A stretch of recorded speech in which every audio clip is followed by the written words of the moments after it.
जिनकर कारण तारया सबसे दे आधार जियो, सो क्यों मनो विसारिये सदा सदा दातार जियो।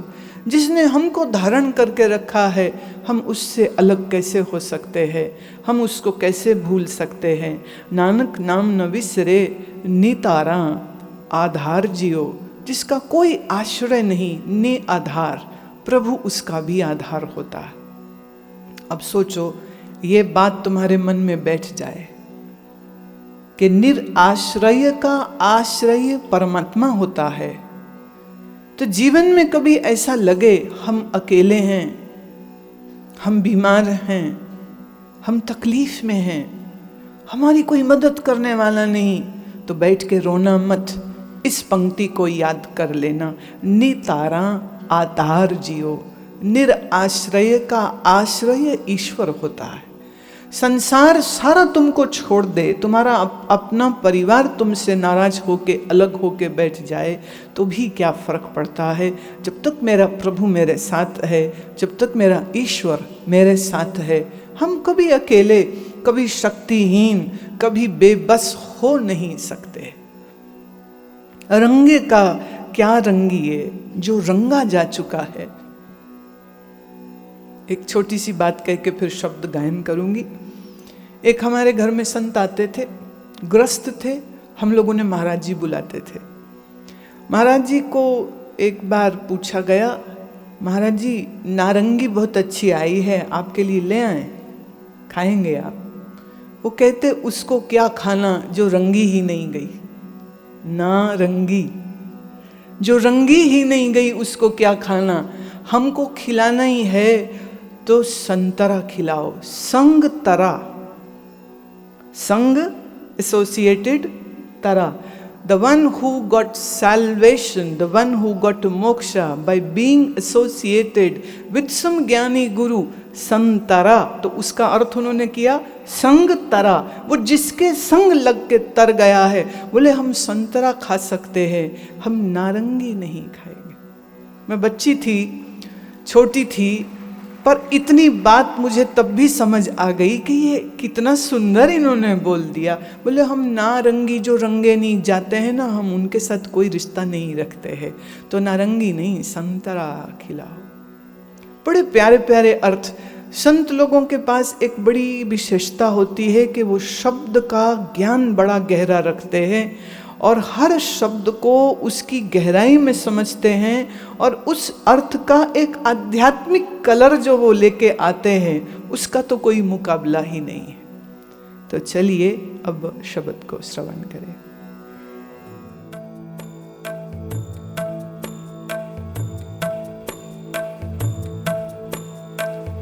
रंगे का क्या रंगिए जो रत्ते रंग लाए जियो। रंगे का क्या रंगिए जो रत्ते रंग लाए जियो। रंगे का क्या रंगिए जो रत्ते रंग लाए जियो। रंगन वाला सेविए, रंगन वाला सेविए, सच्चे स्यों चित लाए जियो। रंगे का क्या रंगिए, रंगे का क्या रंगिए जो रत्ते रंग लाए जियो। कच्चा रंग कुसुम का थोड़या दिन चार जियो। विन नावे प्रम फुलिया ठग मुट्ठी कुड़ियार जियो। सच्चे से तीरत्या, सच्चे से तीरत्या, जन्म न दूजी बार जियो। रंगे का क्या रंगिए, रंगे का क्या रंगिए जो रत्ते रंग लाए जियो। रंगे का क्या रंगिए जो रत्ते रत्ते रंग लाए जियो। रंगे का क्या रंगी है जो रत्ते रंग लाए जियो।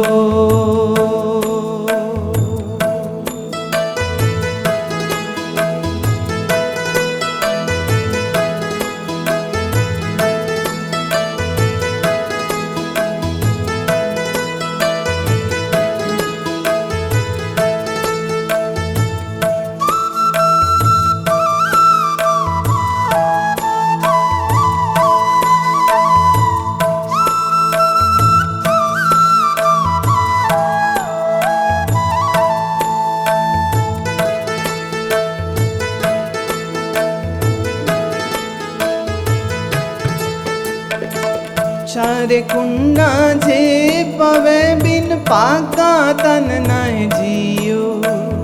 अवगन मुट्ठी जे फिरे बंद खाए न पाए जियो। गुर राखे से उबरे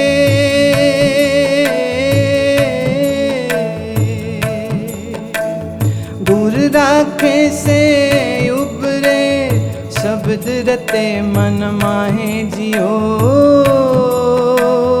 रंगे का क्या रंगी है जो रत्ते रंग लाए जियो। रंगे का क्या रंगी है जो रत्ते रंग लाए जियो। रंगे का क्या रंगी है जो रत्ते रंग लाए जियो।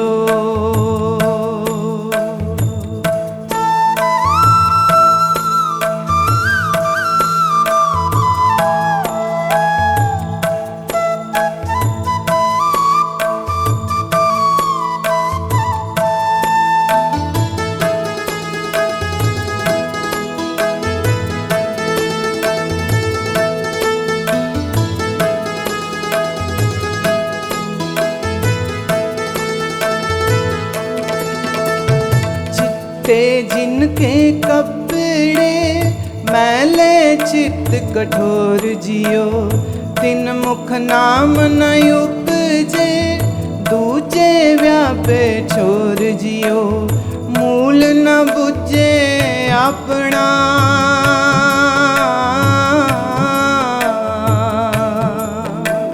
मूल न बुझे अपना से पशुआ से ठोर जियो। रंगे का क्या रंगी है जो रत्ते रंग लाए जियो। रंगे का क्या रंगी है जो रत्ते रंग लाए जियो। नित नित खुशियाँ मन करे नित नित मंगे सुख जियो। करता चित नाया वही फिर लगे दुख जियो। सुखदाता मन वसे सुखदाता मन वसे तित तन कैसी भुख जियो। रंगे का क्या रंगी है जो रत्ते रंग लाए जियो। रंगे का क्या रंगी है जो रत्ते रंग लाए जियो। रंगे का क्या रंगी है।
लेखा मंगे देवड़ा उच्च कर विचार जियो सच्चे की लिव उबरे सच्चे की लिव उबरे बक्से बक्सन हार जियो अण को कीजे मितड़ा अन को कीजे मितड़ा खाक रले मर जाए जियो बौरंग देख पुलाया पुल पुल आवे जाए जियो नदर प्रभु ते छुट्टिए नदर प्रभु ते छुट्टिए नदरी मेल मिलाए जियो रंगे का क्या रंगिए जो रत्ते रंग लाए जियो रंगे का क्या रंगिए जो रत्ते रंग लाए जियो रंगे का क्या रंगिए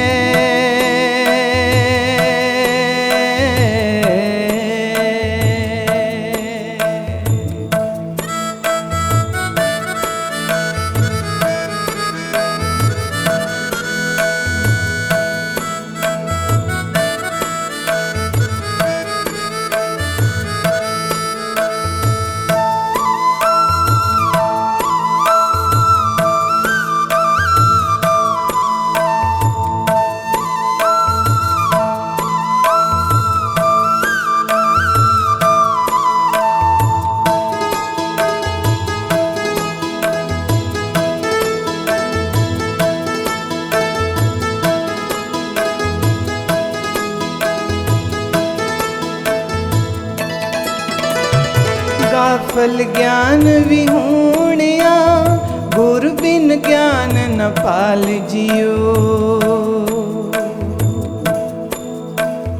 किंचो तान बिगुच्चिए बुरा पला तोय नाल जियो बिन शब्दे पैरत्या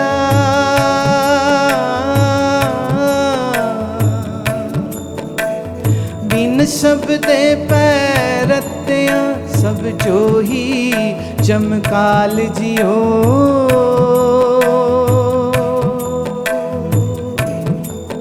सब जो ही जमकाल जियो जिनकर कारण तारया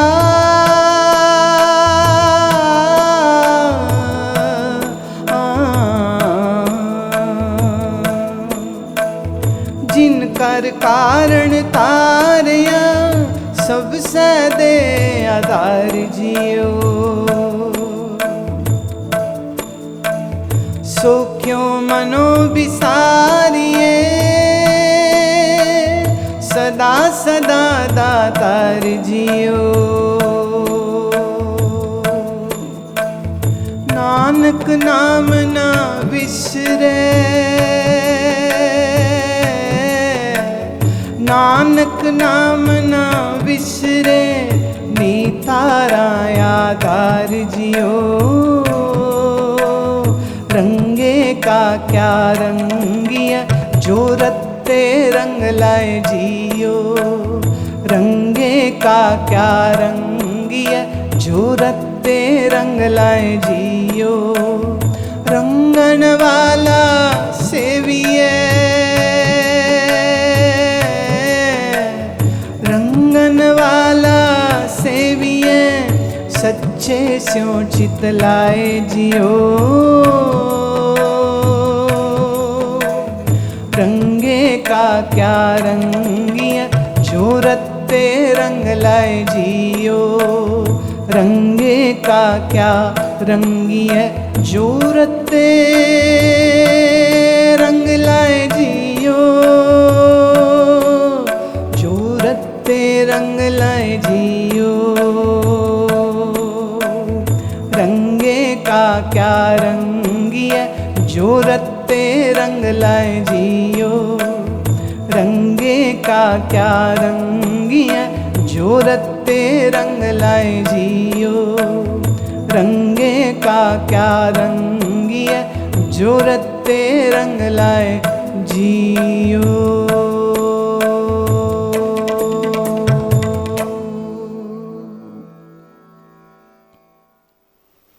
गुरुदेव एक आम आदमी के मन की अवस्था क्या है उसका कितना खूबसूरत वर्णन करते हैं कि नित नित खुशियां मन करे, नित नित मंगे सुख जियो। इस दुनिया में रहने वाला आदमी, औरत, बच्चा, बूढ़ा, जवान, किसी उम्र में हो, नित नित मतलब रोज रोज क्या मांगते हैं? वो कहते हैं खुशियां करने का मन होता है। नित नित रोज रोज पल पल में वो ईश्वर से मांगते रहते, प्रभु सुख देना, प्रभु सुख देना। लेकिन वो ये भूल जाता है कि सुख अगर आगे का मुख है तो इसी मुख के पीछे जो सर है उसी का नाम दुख है। जैसे सिक्के के दो पहलू होते हैं, हेड एंड टेल्स। आप कहो मुझे सिर्फ हेड चाहिए, मुंह ऊपर है हेड का, आप कह सकते हैं हेड मिल गया, पर हेड मिला है तो साथ में चैन भी तो आया है। आप कहो चैन मिल जाए, चैन मिला, दोनों पहलू आएंगे ना। एक तरफ लिखा है कि ये 5 रुपया है, एक तरफ वो भारत सरकार की मोहर लगी हुई है। तुमको मैं मोहर वाला लेना चाहता हूँ, जिस पे लिखा वो नहीं चाहता हूँ। पर जब भी कभी टॉस होता है तो हेड और टेल्स क्या चाहिए? तुम कहते हो ये चाहिए, पर उस ये के साथ वो भी आ जाता है। तो दुनिया में ऐसा कोई सुख नहीं है कि जिसके साथ दुख ना आए। उदाहरण दे सकती हूँ, आपने विवाह किया, विवाह के बड़े सुख हैं, नए कपड़े बनते हैं, मिठाइयाँ बनती हैं, लोग आते हैं, बधाइयाँ होती हैं, डांस होता है, गाना होता है और खूब मज़ा होता है, खूब बैंड बाजा बजता है। और फिर कुछ समय के बाद सब व्यवहार में ठीक रहे तो भी कभी शरीर को कुछ हो गया, कभी पैसा कम हो गया, कभी पति पत्नी की आपस में ही नहीं बन रही, कभी पत्नी की और सास की नहीं बन रही, कभी भाभी और ननद की नहीं बन रही। अच्छा सब बन रहा है तो तबीयत खराब हो गई, घर में कोई बीमार हो गया है, बच्ची की तबीयत खराब हो गई है। एक सज्जन मेरे को कह रहे थे 5 साल हो गए शादी को, बच्चा नहीं हो रहा है, हम बड़े दुखी हैं, IVF कराएं, क्या कराएं समझ नहीं लग रही है, पत्नी डिप्रेशन में चली गई है। और फिर उन्होंने IVF कराया पर मिसकैरेज हो गया, 3 बार कराया, तीनों बार मिसकैरेज हो गया उनका। बड़े दुखी, पढ़े लिखे हैं, शिक्षित हैं, आपस में बड़ा प्रेम है, घर में बड़ा धन है, लेकिन एक चीज उनको दुख दिए जा रही, क्या? संतान नहीं है। अब ना तो वो गोद लेना चाहे, हार के उन्होंने IVF भी छोड़ दिया, बोले नहीं इससे भी कुछ नहीं होगा। फिर कहते कि शायद मेरी किस्मत में ही नहीं है, चलो रहने देते। एक मुझे लड़की मिली महाराष्ट्र में, उसको डायबिटीज़, उसके पति को डायबिटीज़, दोनों बालपन से ही डायबिटिक थे, ये एक दूसरे को बता के ही शादी की गई थी। अब डायबिटिक जो स्त्री है उसके माँ बनने में बहुत सारी कॉम्प्लिकेशंस हैं, और फिर गर्भस्थ बच्चा स्वस्थ होगा नहीं होगा, और वो 9 महीने पूरे कर भी पाएगी नहीं कर पाएगी कुछ कह नहीं सकते हैं। तो उस डर के मारे 6 साल हो गए, तो बड़ा दुखी थी वो, रोती थी कि क्या मेरे संतान का सुख नहीं, कितने पंडितों के चक्कर लगा लिए, इसको पूछ उसको पूछ, यहाँ मन्नत मांग वहाँ मांग। फिर कहती एक दिन मैंने आपको सुना तो संजोगवशात आप उस दिन ये कह रहे थे कि अगर आपके अपनी संतान ना हो रही हो तो श्री कृष्ण को ही अपना पुत्र मान लो। मैं किसी को कह रही होंगी कि वो रो रहे थे, तो मैंने कहा अब तुम बच्चा पैदा करने की इतना कष्ट, 9 महीने गर्भ धारण करो, फिर प्रसव पीड़ा, फिर उसके बाद संतान का सुख तुम्हें मिले, तो इससे अच्छा है तुम भगवान को ही अपना संतान समझ लो। अगर ये भाव भी तुम्हारे काम नहीं आ रहा है तो किसी अनाथ आश्रम से आप किसी बच्चे को गोद ले लो, अगर रिश्तेदारों में भी कोई नहीं मिल रहा है तो। अब बाकियों का तो भरोसा नहीं है, आज तुम्हारे साथ हैं कल शायद साथ न रहें, लेकिन ईश्वर जिनके संग साथ हैं उनका संग साथ तो कभी नहीं छूटता। पर कुछ भी करो, येन केन प्राकरेन, whatever you might do, मन का दुख दूर होना चाहिए। मेरा ऑब्जेक्ट सिर्फ उतना ही था। बोले जिस दिन से ये बात सुनी तो मन को एक अजीब सी ढारस आ गई। हार्मोन के इंजेक्शन लगते रहे थे उसको आईवीएफ के दौरान, उससे उसका अपना शरीर बहुत बिगड़ गया था। बोली पर अब समझ लग गई कि इस शरीर को अब और नहीं मुझे बिगाड़ना। तो बोले मैं और मेरे पति का मन अब संतोष में है और अब हम दोनों साधना करके हम ये सोचते हैं कि अच्छा है कि हमारे कोई बालक नहीं है, नहीं तो बच्चा जन्म देते तो 20-25 साल उनको पढ़ाने लिखाने, फिर शादी करने, फिर आगे उनके बच्चों को देखने में हम लग जाते। तो हम इन सब जिम्मेदारियों से मुक्त हो गए हैं, अब हम अपना काम कर सकते हैं और जो बच्चे हमें आसपास दिखते हैं हम उनसे खेल लेते हैं, उनके साथ उनके जन्मदिन मना लेते हैं, और भगवान कृष्ण का जन्म आता है वो मनाते हैं, अपने गुरु का जन्मदिन मनाते हैं। बोले तो खुशी लेनी है ना, नित नित खुशियाँ मन मंगे। मन की आदत है वो खुशी मांगता है, पर उसे ये नहीं पता रहता कि खुशी के बाद दुख कितना होगा। देखिए संसार की मैं कभी बुराई नहीं करती हूँ, इसमें जितना सुख है बस तुमको ये याद कराना चाहती हूँ उतना दुख भी है। तुम दुख भूल जाते हो कन्वीनियंटली।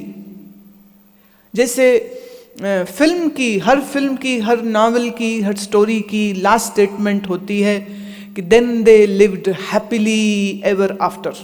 कितना बड़ा झूठ है ये, कितना बड़ा झूठ है ये। Who lived happily ever after? कोई कह सकते हैं पति पत्नी कि उनके जीवन में कभी कोई दुख नहीं आता, कोई संताप नहीं आता, लेकिन इस बात को आप जरूर समझते हो कि दुनिया में बहुत सुख है, पर आप कन्वीनियंटली ये इग्नोर करना चाहते हो कि वहाँ पर दुख भी है, वहाँ पर चैलेंजेस भी है, वहाँ पर संताप भी हो सकता है कि इससे नहीं बनी, उससे नहीं बनी। अब लड़की जो अपना घर छोड़ के नए घर जाती है उसके लिए बड़ी समस्या, सबका स्वभाव अलग, व्यवहार अलग, रुचि अलग, खाना अलग, सोना अलग, पीना अलग, वो किस किस चीज़ को एडजस्ट करे। और हमारे भारत में सिर्फ लड़कियों पर ही जोर आजमाइशी की जाती है कि बस तुम बदलो हमारे लिए, हम तो ना बदलेंगे। तो इतना मानसिक संताप हो रहा होता है, torture just to fit in that family. वो सास मिलेगी मुझे कभी कभी, वो रो रही होती है जब से आई है जीना हराम हो गया। अब बहू आती है, वो कहती है जब से शादी हुई है ना मैं बहुत दुखी हूँ, मैं समझ नहीं लग रही, नींद नहीं आती, ये है वो है दूसरा।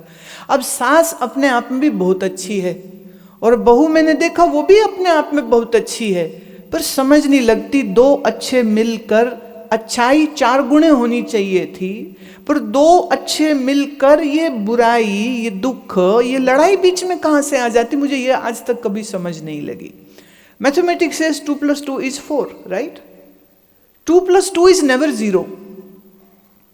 2 + 2 is not 0. किसी भी गणित में, किसी भी देश के गणित में नियम तो यही रहेगा, 2 और 2 4 होते हैं। तो पति और पत्नी, मैंने स्त्री पुरुष पति पत्नी हुए तो 1 सेट ऑफ पेरेंट्स इधर हैं, 1 सेट ऑफ पेरेंट्स इधर हैं। मतलब आपने बेटी दी, किसी के घर की बेटी आपके घर में आई, और अब वो क्या है ना, अपनी सास ने बड़ा दुख दिया होता है तो कहती अब आई मेरी बारी। चक्कर ये भी है अंदर अंदर, उसका कोई दोष नहीं है, मानव है ना, मनुष्य है, उसका भी जी करता है कोई उसको पूछे, उसका हुक्म चले, सब उसको पूछें क्या आज बनेगा माता जी बनाओ, और अब जो नहीं पूछे तो वहाँ गड़बड़। फिर आधे टाइम तो मैंने देखा है माताएं इसी बात पे दुखी होती रहती, बहू मुझसे पूछती नहीं है। मैं कि क्यों पूछे वो तुमको, जीने दो उसको, तुम्हारा लड़का सब कुछ पूछ के करता है तुम्हें, वो भी तो करता है ना, उसको भी आज़ादी दे दो। कहते लो जी पहले ही दिन से आज़ादी दे दी तो हमारा तो बुढ़ापा खराब हो जाएगा। मैं अभी जैसे तुम इतना उसके सिर पे सवार हो गई हो, तेरा बुढ़ापा निश्चित खराब हो चुका है। वो जिस दिन उसको मौका लगा लड़के को समझा लेगी कि अम्मा जी को गुरुमा आश्रम में ही छोड़ा हो, और कई लोग बोलते हैं, ऐसा पुत्र कहते हैं, वो कहते हैं देखो मम्मी वहाँ पर डेंटल क्लिनिक भी है, दांत वांत ठीक करा लोगे, आयुर्वेदिक क्लिनिक है, पंचकर्म है, मसाज कराओगे, कितना सुख है, फिर वहाँ ऑर्गेनिक सब्जी मिलती है, दूध भी गाय का है, यहाँ शहरों में क्या रखा है, और वहाँ कितनी शांति है, सुबह आरती, शाम आरती, ध्यान, और सब आपके जैसे प्रेमी प्रेमी लोग होंगे, कितना सुंदर वक्त बीतेगा, वहीं रहो, वहीं रहो तुम। अब बात तो बड़ी अच्छी कह रहे हैं, आपने क्या लेना है ना, घर में बहू बुरी आई है तो आप दुखी ना हो ना मम्मी, इसलिए कहता हूँ आश्रम में रहो। वो बुरी है, मैं उसको तो छोड़ नहीं सकता, मेरे बच्चे हैं उससे, मैं उनको तो छोड़ नहीं सकता, मैं एक जिम्मेदार पिता बनना चाहता हूँ, तो मतलब कि तुम्हारे रहते से ये काम हो नहीं सकता, तुम उसको मर्जी चलाने नहीं दोगी। सच्ची बात बोल रही हूँ, या तो तुम्हारी टिकट किसी ओल्ड एज होम में कटवा देंगे या तो तुम्हें आश्रम में पहुँचा देंगे, क्योंकि हर स्त्री के अंदर एक द्वेष और जिसको कहते हैं ना टेरिटरी, इतना हिस्सा मेरा है, वो मेरा का जो जाल है ना, मेरा मेरा मेरा मेरा मेरा, वो मेरा इतना दुख देता है। तो 2+2 4 नहीं होते, 2+2 0 हो जाते। मैं तो हंस रही थी, लोग कभी कभी शादी का कार्ड लेके आते हैं ना, गुरु में शादी हो रही, मैं सच को अंदर थोड़ा दुख सा आ जाता है। अच्छा भला हंसता खेलता आदमी 6 महीने, साल नहीं तो 2 साल में रोता हुआ परेशान, इतने किस्से हो रहे हैं। वो 4 महीने, 6 महीने, 8 महीने में लड़की अपने घर, लड़का अपने घर, 4 केस दहेज के डाल दिए, उत्पीड़न के डाल दिए, इसके डाल दिए, अब वो अपनी बेल कराता फिर रहा है।